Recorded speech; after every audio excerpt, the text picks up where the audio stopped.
Gloire à notre Seigneur Jésus-Christ de Nazareth. Frères et sœurs, soyez puissamment encouragés. Nous sommes vraiment dans la joie d'être là encore en ce jour avec vous, afin de pouvoir nous fortifier puissamment par la parole créatrice de toutes choses. Et oui, il est important parfois de réaliser que la parole s'accomplit dans vos vies. Et oui, nous marchons et nous avons besoin chaque jour de réaliser combien la parole de Dieu est véritable. Combien véritablement en s'y attachant, nous voyons les promesses de Dieu s'accomplir. Et particulièrement, je suis heureux de savoir que les promesses de Dieu s'accomplissent dans ma vie. Le Seigneur nous a dit que nous serons heureux lorsque nous serons persécutés. Et c'est une promesse merveilleuse. Et frères et sœurs, je suis dans la joie. Et vous ne pouvez pas imaginer la joie qui m'anime. Je suis aujourd'hui content encore de porter les marques de Christ.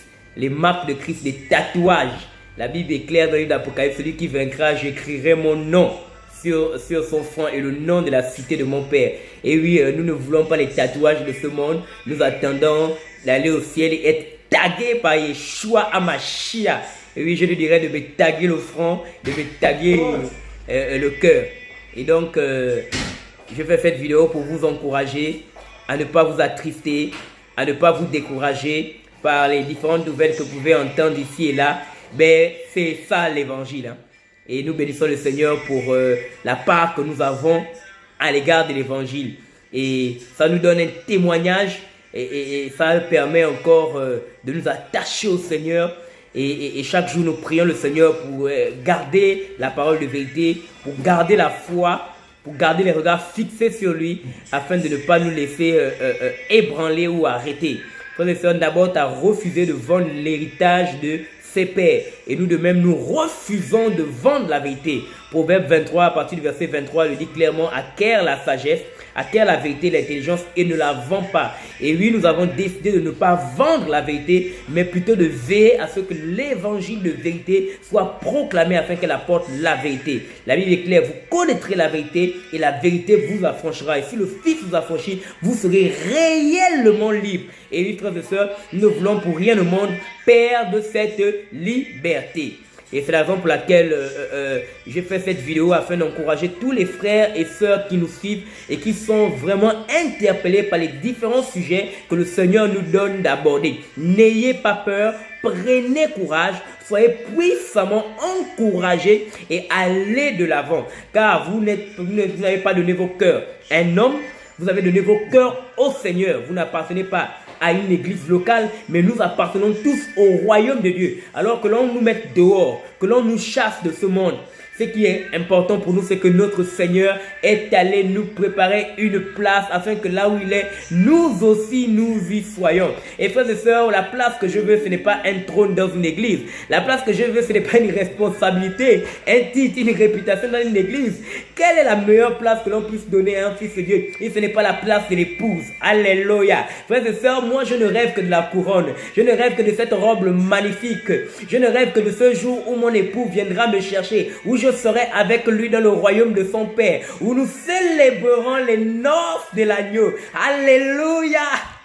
Oh, yeah, vraiment, c'est une joie que de savoir que le Seigneur est à la porte. C'est une joie que de savoir que Jésus revient bientôt et que nous sommes persécutés pour l'évangile. C'est pourquoi je vous invite à garder la parole de vérité, à garder l'évangile de vérité, à ne pas vous laisser ébranler par les circonstances qu'il y a dans ce monde.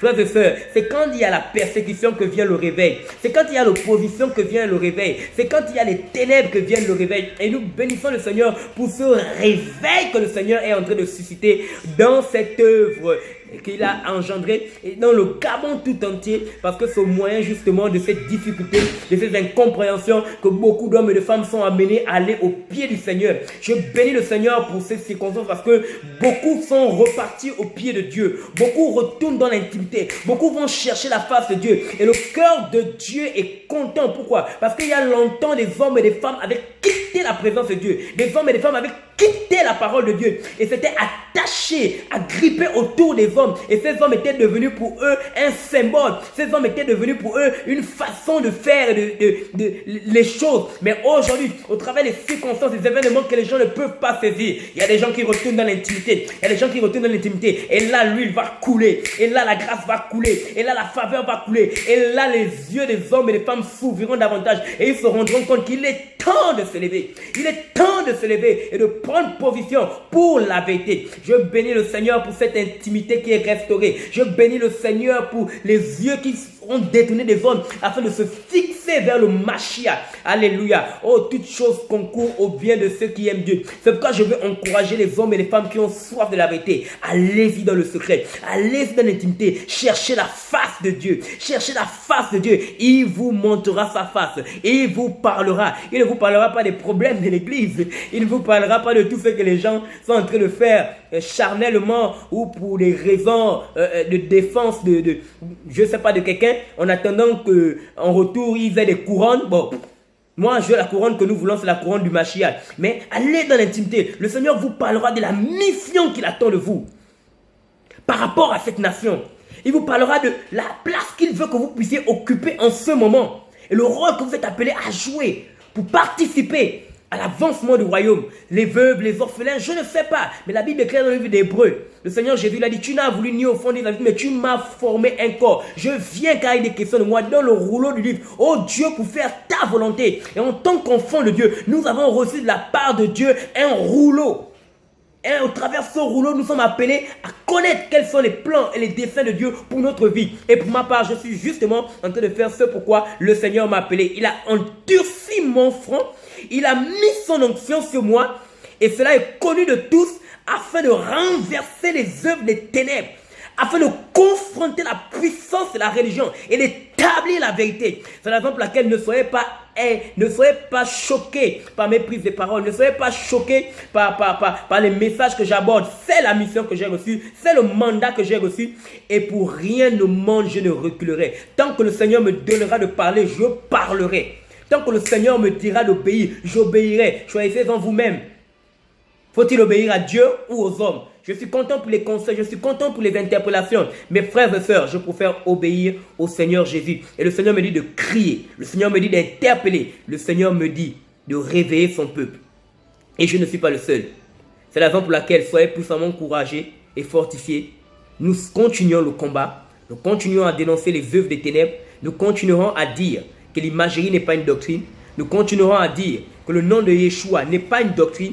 Nous continuerons à dire qu'en ce qui concerne le mariage, les hommes et les femmes sont libres de faire comme bon les semble, tout en respectant les principes établis par la parole en ce qui concerne la sorcellerie, la magie et tout ce qui va avec. Mais tout homme est libre de donner les présents ou de ne pas donner les présents. C'est de sa propre volonté de toute façon. En ce qui concerne les présents, la Bible est claire de Genèse à Apocalypse. On en parle et non pas seulement en mal, mais aussi en bien. Et donc ça va de la liberté de tout enfant de Dieu, qu'à chacun de penser ce qu'il veut. De toutes les façons, aujourd'hui, les choses sont clairement établi, l'imagerie est devenue une doctrine, le nom de Yeshua est devenu une doctrine et les hommes sont simplement fâchés parce qu'on a touché à leur adoration, parce qu'on a touché à ce qui fait leur personnalité et qu'est-ce qu'ils en donnent en retour? Ils sont fâchés, ils sont en colère et ils veulent en découdre et ne se rendent même plus compte qu'ils sont en train de pratiquer les choses que nous avons dénoncées dans les bâtiments. Dans les bâtiments, qu'est-ce que nous disaient nos pasteurs? Nos pasteurs nous disaient clairement que c'est leur église et que si on n'était pas d'accord, on sortait. Mais des hommes et des femmes ont le courage aujourd'hui, après avoir reçu l'évangile de vérité, de dire clairement que si vous n'êtes pas d'accord, si vous ne comprenez pas,